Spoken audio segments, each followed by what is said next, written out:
हे ईश्वर, मेरे परमेश्वर, तेरा गुणगान और धन्यवाद हो कि तूने मुझे अपने साम्राज्य के राजमार्ग की ओर मार्गदर्शित किया है। मुझे इस सीधे और लंबे पथ पर चलने योग्य बनाया है। अपनी आभा के दर्शन से मेरे नेत्रों को प्रकाशित किया है। मेरे कानों को रहस्य साम्राज्य के पावन पक्षियों के मधुर कलरव की ओर केंद्रित किया है और मेरे हृदय को सदाचारी लोगों के बीच अपने प्रेम से आकर्षित किया है। हे प्रभु, मुझे पवित्र चेतना से संपुष्टि प्रदान कर, ताकि मैं राष्ट्रों के बीच तेरे नाम का उद्घोष कर सकूं और मानव जाति के बीच तेरे साम्राज्य के प्रकटीकरण के सुसमाचार की घोषणा कर सकूं।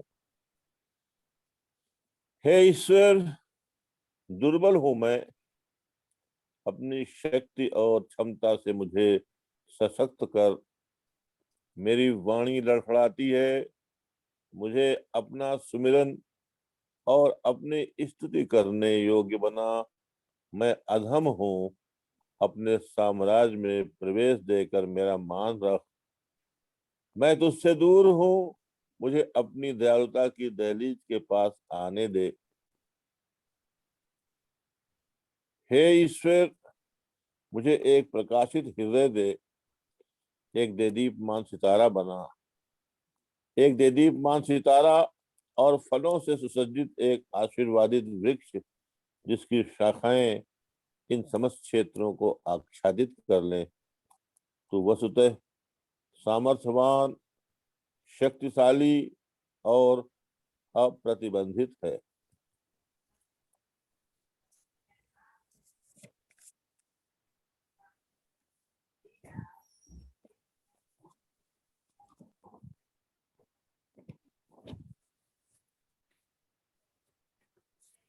जी, अल्लाह सभी साथीगण, और बहुत धन्यवाद नियाज भाई प्रार्थना के लिए। तो साथीगण, हम लोग 11 पार्टी अभी तक अध्ययन कर चुके हैं और बार बार हमें इसमें याद रखना है। और जो 3 शर्तों के बारे में अब्दुल बहा ने कहा था 8वीं पार्टी में, वो 3 शर्त बहुत ही महत्वपूर्ण है। पहला तो है संविदा में अडिग रहने के लिए कहा है। दूसरा, हमारे में भाईचारा, प्रेम, मैत्री भाव, फेलोशिप। और तीसरा जो शर्त है कि जो शिक्षक हैं, प्रभु धर्म के शिक्षण के कार्य के लिए सेवा करने के लिए आगे आते हैं, उनको अलग अलग जगह का भ्रमण करना चाहिए। और यहाँ पर अब्दुल बहा कहते हैं कि मैंने जिस तरीके से भ्रमण किया उसको याद रखते हुए, यानी अनासक्त, कोई चीज में कहा जहां भी जाए हमें कोई प्रकार का मोह नहीं होना चाहिए।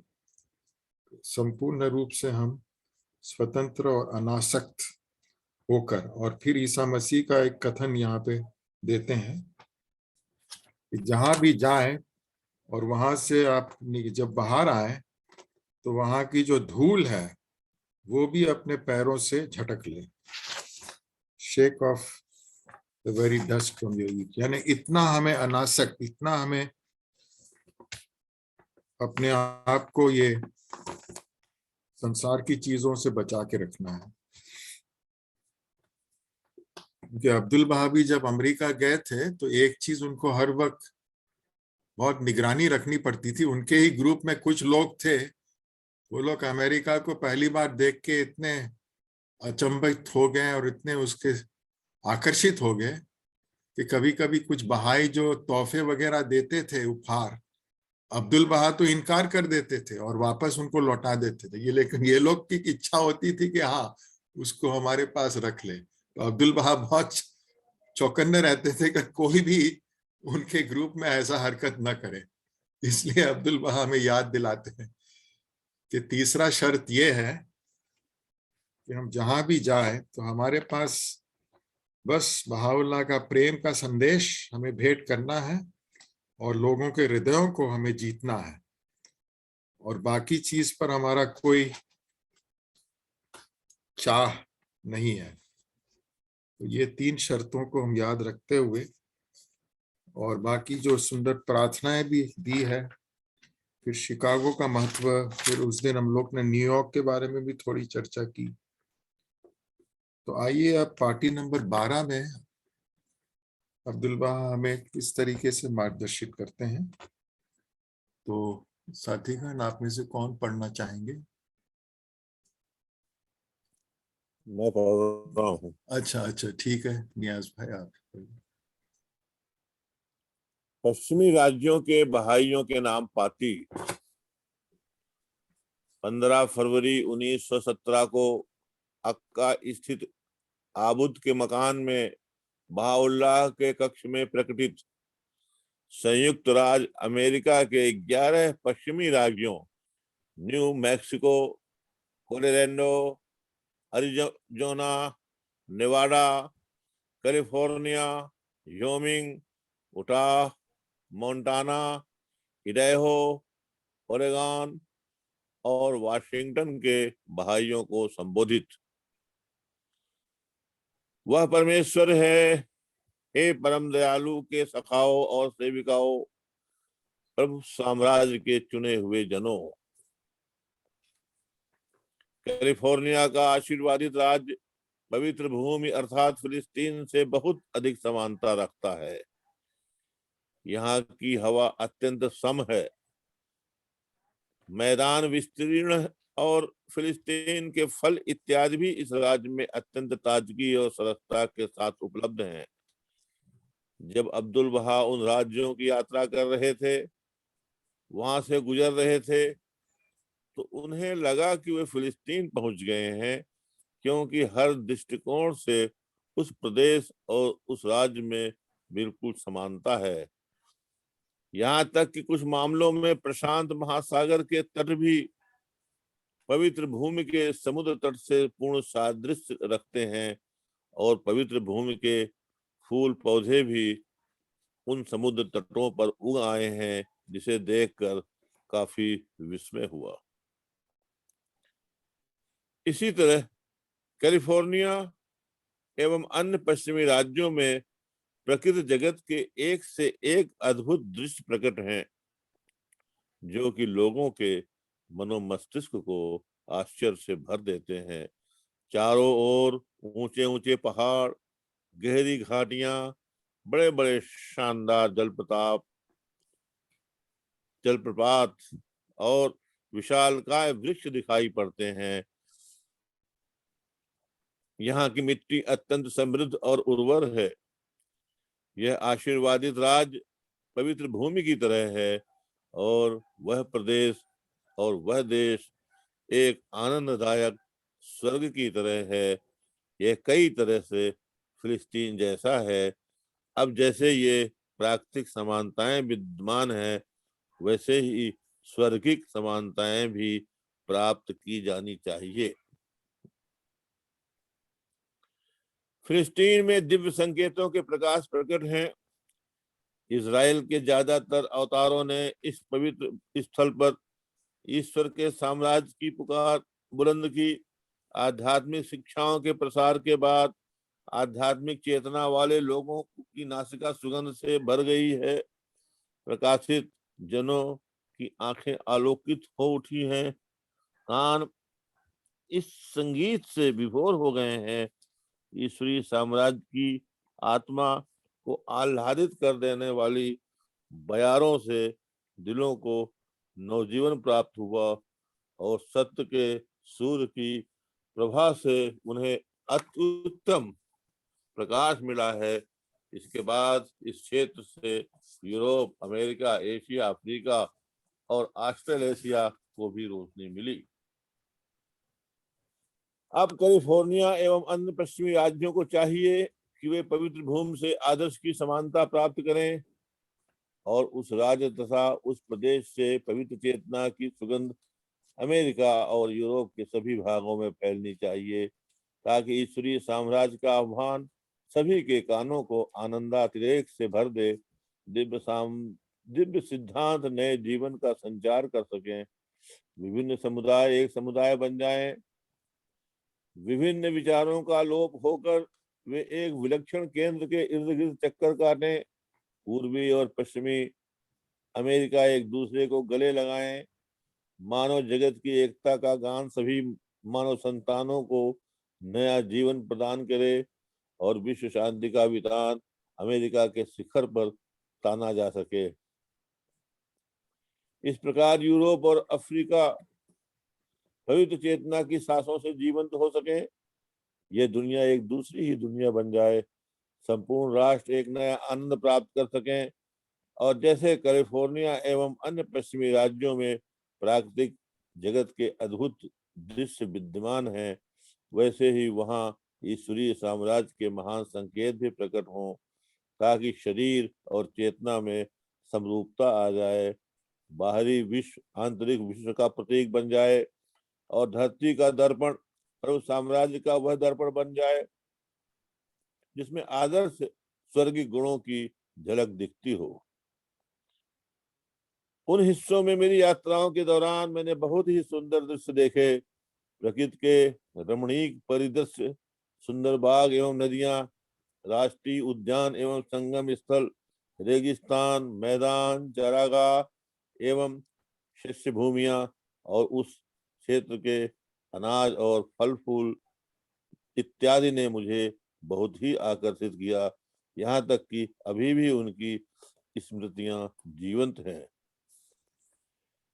मुझे खास तौर पर सैन फ्रांसिस्को और ओकलैंड के सम्मेलनों, लॉस एंजल्स की सभाओं और उन अनुयायियों से मिलकर बहुत खुशी हुई जो अन्य राज्यों के शहरों से आए थे। जब कभी उनके चेहरे मेरी स्मृति में कौन आ जाते हैं, तुरंत ही अपार खुशी महसूस होती है। अतः मैं आशा करता हूँ कि दिव्य शिक्षाएं सूर्य की किरणों की तरह सभी पश्चिमी राज्यों में फैल जाएं और कुरान की यह पवित्र आयत चरितार्थ हो सके। यह एक अच्छी नगरी है और ईश्वर क्षमाशील है। इसी तरह कुरान की एक अन्य आयतों का महत्व भी अत्यंत प्रखरता के साथ उजागर हो सके। क्या तुम भूभाग की यात्रा नहीं करते एवं ईश्वर की करुणा के संकेतों को तो देखो। ईश्वर का गुणगान हो कि स्वर्गीय कृपा और मंगल भावना के माध्यम से उस प्रदेश में सेवा का एक विस्तृत क्षेत्र उपलब्ध है। लोगों के मानस अत्यंत मेधावी एवं प्रगतिशील हैं। विज्ञान और कला का विकास हो रहा है। हृदय दर्पण की तरह पवित्र और स्पष्ट हैं और ईश्वर के मित्रगण पूर्णतः आकर्षित। अतः यह आशा की जाती है कि धर्म शिक्षण संबंधी सभाएं सुगठित एवं संस्थापित की जाएंगी तथा ईश्वर की सुरभियों के प्रसार के लिए विवेकी शिक्षकों को शहरों और गांवों में भेजा जाएगा। प्रभु धर्म के शिक्षकों स्वर्गीय, ईश्वरी और प्रभावान होना चाहिए। उन्हें चेतना का जीवंत रूप, बुद्धिमत्ता का साकार स्वरूप होना चाहिए और उन्हें अत्यंत दृढ़ता, धैर्य और आत्मत्याग की भावना के साथ सेवा के लिए उठ खड़ा होना चाहिए। अपनी यात्राओं के दौरान उन्हें कपड़े और खान पान जैसी चीजों के प्रति आसक्त नहीं होना चाहिए। उन्हें चाहिए कि अपने विचारों को परमात्मा के साम्राज्य की उदार कृपाओं पर केंद्रित करें और पवित्र चेतना की संपुष्टि की याचना करें। दिव्य शक्ति से संबलित होकर चेतना के आकर्षण से स्वर्गीय सुसमाचार और पावनता लेकर उन्हें आभा स्वर्ग की सुरभियों से अपने नासिका रंध्रों को भर लेना चाहिए। उन्हें प्रतिदिन इस प्रार्थना का पाठ करना चाहिए। जी हाँ, तो प्रार्थना बाद में करेंगे, यहाँ आप रुक सकते हैं। तो प्रिय साथीगण, ये 12वीं पार्टी में अब्दुल बहा किस सुंदर तरीके से हमें मार्गदर्शित करते हैं और कितना अच्छी बात लिख रहे हैं कैलिफोर्निया के बारे में। वास्तव में एक्चुअली अगर यहाँ हमारे कोई भी साथीगण कैलिफोर्निया गए हैं और होली लैंड भी अब गए हैं, तो जो तुलना अब्दुल बहा कर रहे हैं वो वास्तव में बहुत ही सुंदर जगह है। और लेकिन आज पिछले ऑफकोर्स कुछ साल से वर्तमान की परिस्थिति तो इतनी अच्छी नहीं है, क्योंकि कैलिफोर्निया में लगभग पिछले 5 साल से बारिश कम रहा, बरसात कम रहा, और वहां पे बहुत सारे जंगलों में आग भी फैल गया। तो भी कैलिफोर्निया एक बहुत ही खूबसूरत जगह है, इसीलिए अब्दुल बहा इतनी प्रशंसा भी करते हैं, क्योंकि उन्होंने स्वयं ये सब अनुभव किया। और कहने का उद्देश्य यही है कि जिस तरीके से प्राकृतिक दृष्टि से कैलिफोर्निया इतना खूबसूरत है, तो अब वहां पर मित्रों को सेवा स्वर्गीय सुंदरता भी लाना है। और कैलिफोर्निया में लॉस एंजिलोस और सैन फ्रांसिस्को ये 2 सबसे बड़े बड़े शहर है, और यहाँ पर बहाई समुदाय की भी संख्या हजारों में है। कम से कम लॉस एंजिलिस का तो मुझे मालूम है कई 10, 12, 15 साल पहले ही वहां पर 5-6 हजार बहाई थे। सैन फ्रांसिस्को भी बहुत बड़ी समुदाय है, और अब तो और ज्यादा बढ़ गया होगा। तो इसकी विशेषता बता रहे हैं, क्योंकि ये सारे जो पश्चिमी अमेरिका का जो पश्चिमी हिस्सा है वहां के राज्य हैं, और उसमें से सबसे ज्यादा प्रशंसा कैलिफोर्निया की गई है। अब अमेरिका का मैप देखेंगे तो आप देखेंगे कि जो लैटिट्यूडनल वो होली लैंड के बराबर आता है, और इस तरीके से अब्दुल बहा वहाँ के जो फल, पेड़ पौधे, वहाँ की मिट्टी की सारी तुलना यहाँ की है। कैलिफोर्निया में बहुत सारे और भी चीजें हैं, जैसे वो डिस्नीलैंड और ये ग्रैंड कैनियन, बहुत खूबसूरत जगहें भी हैं। और एक कैलिफोर्निया एक्चुअली अमेरिका का जो जीडीपी है उसका 8 का 1 हिस्सा कैलिफोर्निया की तरफ से, यानी इतना धनी जगह है। और दूसरा जो स्टेट है टेक्सास, जितने भी जो 50 उनके राज्य है उसमें से सबसे धनी 2 राज्य यही है, कैलिफोर्निया और टेक्सास।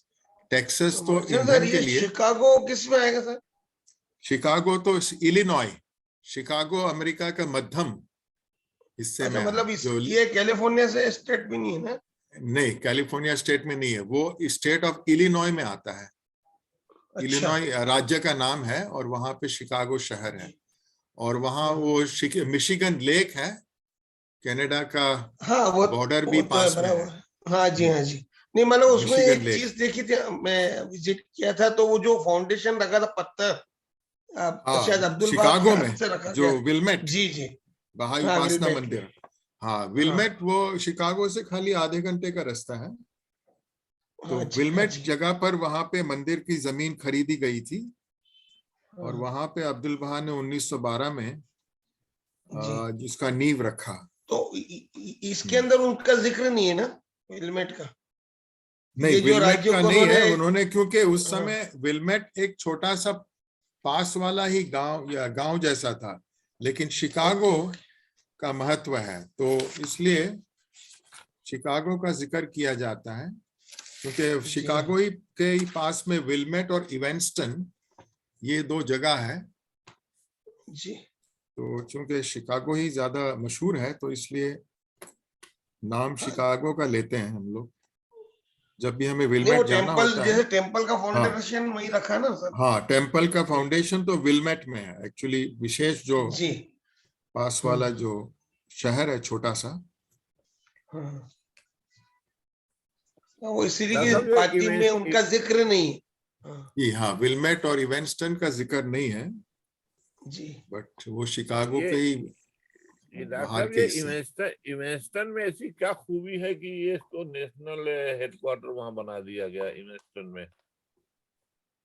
अभी अ, वाशिंगटन डीसी में न मुझे बना तो के यही कहीं लगता है कि उन दिनों में जो बहाइयों के पास जो साधन सामग्री या धन जो था, वो लोग ने देखा कि शिकागो शहर में तो बहुत ज्यादा पैसे लगेंगे, तो उसके पास वाले जगह, और विलमेट मिशिगन लेक के साथ जुड़ा है, इसलिए बहाई उपासना मंदिर के सामने ही वो आप पानी का जो हाँ, झील है वो बहुत भी आपको खूबसूरत दिखाई लगता है। देगा, बहुत खूबसूरत। तो हम्म, मुझे लगता है कि शिकागो शहर में न लेके बाहर का हिस्सा शायद उनको खरीदने में ज्यादा सहूलियत रहा होगा, इसी वजह से जी जी। किया होगा। क्योंकि शिकागो शहर तो बहुत पहले से मशहूर था, और वहां पे हो सकता है कि जमीन का भाव और दाम बहुत ज्यादा, तो मैं पता नहीं है, और भी कारण हो सकते हैं, लेकिन जो मैं समझ पा रहा हूं, कभी कभी हम लोग क्या करते हैं कि शहर का जो किनारे की जगह है वो ज्यादा सस्ती में मिलता है तो हम लोग खरीद लेते हैं। शहर के मध्यम जगह में जाएंगे तो वो वहां पर बहुत ज्यादा पैसे पूंजी की आवश्यकता होगी, ये एक कारण हो सकता है। और वो लोग ने देखा होगा कि शहर में न लेकर थोड़े से हटके बाहर लें, तो वहाँ का जो आसपास का वातावरण है वो भी आपको प्राकृतिक दृष्टि से खूबसूरत अब मिलेगा। अब तो लगता जी ही नहीं, वो तो विलमेट, वो तो उस बात में जुड़ गया हाँ, शिकागो। वो तो जुड़ गया। आजकल तो वो हाँ बहुत सारे, जैसा हमारे नई दिल्ली और पुरानी दिल्ली और जी ये जी जी। नेहरू पूरी प्लेस और कॉलोनी बस कनॉट गई है। प्लेस। हाँ, कॉलोनियां बस गई हैं। क्योंकि एक जमाना था जब दिल्ली में लाजपत नगर के आगे लोग जाना पसंद नहीं करते थे, और आज तो पूरा इतना बड़ा हो गया है, एक कोने से दूसरे कोने लगभग 55 किलोमीटर है इसका डायमीटर दिल्ली का, अरे बाप रे। और 2 करोड़ की आबादी है। खैर, लेकिन यहाँ पे सेक्टर। जिस तरीके से फलस्तीन और कैलिफोर्निया की तुलना की गई है, तो बहुत अच्छा अब्दुल बाहा बता रहे हैं। और फिर कैलिफोर्निया और उसके साथ साथ जो पश्चिमी राज्य है, इनके लिए भी वो क्या दायित्व दे रहे हैं, इनको भी ये अब्दुल बाहा आह्वान कर रहे हैं कि अब यहाँ से प्रभु के साम्राज्य में प्रवेश के लिए हमें आह्वान करना चाहिए सबको, और जो दैवीय दिव्य शिक्षाएं हैं, सिद्धांत है, वो हमें सबको प्रदान करना चाहिए ताकि उनको एक नई जिंदगी बख्श दे। और फिर एकता की बात कर रहे हैं, और फिर यहाँ से यूरोप, अफ्रीका, तो कैलिफोर्निया राज्य से भी बहुत सारे बहाइयों ने अपनी सेवाएं दी है, और पावन आत्मा की शक्ति का भी उल्लेख कर रहे हैं। और फिर उन्होंने कहा कि मैं अपनी यात्रा में क्या मैंने देखा ये भी बता रहे हैं। वहां पे सुंदर से सुंदर उद्यान है, नदियां हैं, फलों के बाग हैं, फिर वहां पे रेगिस्तान का भी हिस्सा है, पहाड़ भी है और चट्टान जैसे भी है, और हर प्रकार के बढ़िया से बढ़िया फल इत्यादि। फिर उन्होंने सैन फ्रांसिस्को और ओकलैंड और लॉस एंजलिस, ये तीन शहर कैलिफोर्निया में है, और यहाँ से बहुत बड़ी संख्या में लोग आए थे उन्हें मिलने के लिए। और सबके चेहरे, अब्दुल बहा कहते हैं कि मेरी स्मृति में, मुझे स्मरण है इसको, और इससे मुझे बहुत खुशी मिली। तो फिर चाहते हैं, और फिर लास्ट में जो कुरान शरीफ से जो 3 आयतें, मैं वही देख रहा था, एक तो वो 34वां आयत जो है वो शिबा शिबा नामक सूरा से लिया है, और बाकी 2 आयतें उन्होंने 30वें सूरा से लिया है। तो ये देखिए आप यहाँ पे देखिए, ये सारे ईसाई लोगों को अब्दुल बहा कुरान शरीफ के आयतों के माध्यम से भी प्रेरित कर रहे हैं। और जब भी अब्दुल बहा गए थे तो एक चीज उन्होंने बहुत सारे अपने संबोधन में लोगों को हजरत मोहम्मद के बारे में भी पुष्टि दी और उनको सबको कहा कि हजरत मोहम्मद के जरिए इस्लाम की स्थापना हुई।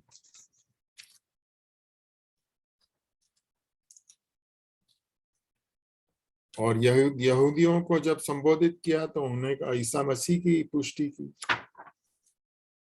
तो इस तरीके से अब्दुल बहा उन्हें पूर्वाग्रह से भी मुक्त करना चाहते थे। क्योंकि आज तो बहुत ज्यादा गलतफहमी है आज, क्योंकि इस्लाम अपने आप को इतना बदनाम कर चुका है। मुसलमानों ने जैसे जैसे हरकतें की हैं, तो आज तो पूरा एक अलग ही दृष्टिकोण बना हुआ है कि किसी मुसलमान का नाम सुनते ही उनको लगता है कि ये आतंकवादी तो नहीं है, ऐसा सोचते हैं। तो देखिए, और ये भी एक भविष्यवाणी थी, और एक भविष्यवाणी शोगी अफेंदी ने भी की है। उन्होंने बताया कि देखो, यहूदियों ने ईसा मसीह को 3 साल इतना उनको यातनाएं दी और उनका विरोध किया, और वो लोग ने ही वो जो रोम के जो बादशाह थे और उनके जो गवर्नर्स थे उनको उकसाया और ईसा मसीह को मृत्यु दंड। तो क्या किया ईश्वर ने, क्या किया? 2000 वर्ष के लिए यहूदियों को पूरे विश्व में, पूरे संसार में उनकी समुदाय को चिथर बिथर कर दिया। और जब बाप के जमाने में 1844 में पहली बार एक डॉक्यूमेंट, एक अधिकार पत्र साइन किया गया था कि अब फिर से यहूदियों को अपने पवित्र स्थान, पवित्र भूमि पे लौटने का अधिकार दिया जा रहा है। तो आप देखिए 1844 तक वो लोग, इसलिए वो लोग सब जगह फैल गए। लेकिन उसके बाद जब ये डिक्लेरेशन साइन हुआ तो धीरे धीरे यहूदी अपने पवित्र भूमि, क्योंकि उनके सब पवित्र स्थान यहीं पर है, और फिर उसके और 104 साल लगे इजराइल को बनने में। 1948 में बना वो, और वो भी उनको बहुत संघर्ष करना पड़ा। तो कभी कोई यहूदी को बताएंगे कि देखिए, आपका इतिहास में आप खुद को पता नहीं होगा कि आप लोग फिर से पवित्र भूमि पे कैसे लौट रहे। तो फिर गार्डियन कहते हैं कि देखो, ये मुसलमानों ने बाब और बहाउल्लाह को यानी 6 साल और 39 साल, 45 साल के लिए यातनाएं दी, और उनके अनुयायियों की बड़ी संख्या में उन्होंने कत्ले आम किया। तो ये मुसलमानों का क्या हर्ष होना है, क्योंकि ईश्वर जब अपनी न्याय की तलवार चलाएंगे तो आज कई बार मैं अभी देखता भी हूँ, हमारे बहुत सारे फ्रेंड्स हैं, जामिया में है और जामिया हमदर्द में है, तो कई बार जो पढ़े लिखे मैं देखता हूँ, मॉडरेट और जो खुले दिमाग के हैं, वो लोग कभी कभी खुद अपने परिचय देने में भी उनको ऐसा लगता है, तो क्योंकि वो इतने बदनाम हो चुके हैं। तो एक जमाना आएगा जब वो लोग अपने आप को अपने धर्म के साथ जोड़ने से भी शर्माएंगे। और मैंने पढ़ा है, जब जमाल अफेंदी इंडिया आए थे तो उन्होंने बहुत सारे पढ़े लिखे और विद्वान मुसलमान बैकग्राउंड के लोगों को भी भाई धर्म की शिक्षाएं दी। लेकिन उन्होंने पाया कि बहुत सारे जो पढ़े लिखे हैं वो लोग दिल में नास्तिक है, उनका विश्वास नहीं था, लेकिन नाम से वो मुसलमान ही पहचाने जाते थे। ये मैंने हिस्ट्री में पढ़ा है। तो उस समय से भी आप देखिए। सो ये मैं एक उदाहरण दे रहा हूं क्योंकि जितने भी लोगों ने बाब और बहाउल्लाह को और उनके अनुयायियों को सताया है, मृत्यु दंड दिया है, यातनाएं दी है, विरोधाभास बर्ताव किया है, बहाउल्लाह ने स्वयं कहा है कि ईश्वर जरूर उनके साथ न्यायपूर्वक व्यवहार जब करेंगे तो उनको ये एहसास होगा कि ईश्वर के यहाँ देर हो सकता है लेकिन अंधेर नहीं है। वो जो भी दुष्कर्मी लोग हैं उनको अपना हिसाब किताब करना ही पड़ेगा। ये एक थोड़ा सा साहब यहाँ हटके पे है, एक लेकिन एक जी एक सवाल है जी कि जिसने किया वो तो मर खप गए, अब जो बच्चे हैं इन्होंने तो कुछ नहीं किया जो भुगत रहे हैं। तो ये क्या, ये कहाँ का न्याय है कि भाई जो करने वाले तो चले गए, भाई नासिरुद्दीन शाह वगैरह जो थे हाँ वो तो सब गायब हो गए स्क्रीन से। अब तो सिंपल लोग, सिंपल मुसलमान बचे हुए हैं, वो उनके औलादें वो भुगतेंगी। ये क्यों? नहीं, शर्त ये है कि अगर वो ईमान ले आते हैं तो फिर तो सवाल ही पैदा नहीं होगा। लेकिन वो लोग भी अगर विरोध करते हैं और यातनाएं देते हैं भाइयों को, तब तो उनको ये न्याय का सामना करना ही पड़ेगा, क्योंकि आपके पास चॉइस है ना। आपके पास ये आप इसका निर्णय ले सकते हैं। आपको जब पैगाम दिया जा रहा है तो अब आपको सत्य का खोज करना है।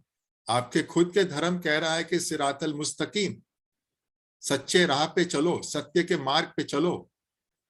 तो जब आप किसी को एक बार आप पैगाम देते हैं और वो समझ लेता है कि हाँ, और उसके बाद वो उसको इनकार करता है, ठुकराता है, और जो पैगाम देने वाले हैं उनको दंडित करता है या उनसे झगड़ा और फिसाद करता है, तब तो फिर ईश्वर की तरफ से उनको अपना हिसाब करना पड़ेगा। यानी मुसलमानों के पास एक रास्ता चॉइस है कि वो जी चाहें तो हाँ बहाई धर्म स्वीकार करके अपने पूर्वजों की गलतियों को सुधार सकते हैं। जी जी हाँ, ये मेरा समझ है। और ये सभी धर्मों के साथ भी है, ईसाई भी, क्योंकि ये सभी धर्मों में जो भविष्यवाणियां की गई है तो उनके पास, और बहाउल्लाह ने भी कहा है कि हर मनुष्य को परमात्मा ने ये चेतना, बुद्धि, इच्छा शक्ति और ये अकल जो दिया है, उससे वो हकीकत को पहचान सकता है, क्या चीज सही है और क्या चीज गलत है। हर मानव के पास वो क्षमता है, लेकिन तासुब के वजह से और अपने एक तकलीदी व्यवहार में रहने के लिए, यानी परंपरा में डूबे रहने के लिए, वो लोग सत्य को नहीं स्वीकार करते हैं। क्योंकि हर मानव को ये निर्णय लेना पड़ेगा। और जब बड़ी संख्या में लोग बहाउल्लाह को पहचान लेंगे, तब तो आप देखेंगे कि समूहों के समान लोग भर्ती होंगे। इसलिए कुरान शरीफ में भी ये भविष्यवाणी है। देखिए, हजरत मोहम्मद के जमाने में पहले 13 साल के अंदर सिर्फ 50 लोग मुश्किल से ईमान लाए थे जब मक्का शरीफ में थे। और जब मक्का शरीफ से वो अपना बचाव करके मदीना गए, वहां पर उनको जो सफलता मिली, उसके बेसिस पे उन्होंने एक नया समुदाय, एक नया समाज और एक नया उम्मत का निर्माण किया। और पहली मस्जिद, next class, half minute only. अच्छा, हाफ मिनट है तो ठीक है। तो ये क्योंकि यहाँ पे कुरान शरीफ से 3 आयतें कोट की गया, इसलिए थोड़ा सा मैं ये बता रहा हूँ कि कैसे। तो और भी है, नेक्स्ट क्लास में हाँ पूछूंगा। हाँ, तो ठीक है, सोमवार को फिर हम मिलेंगे तो इस पर चर्चा और कर सकते हैं।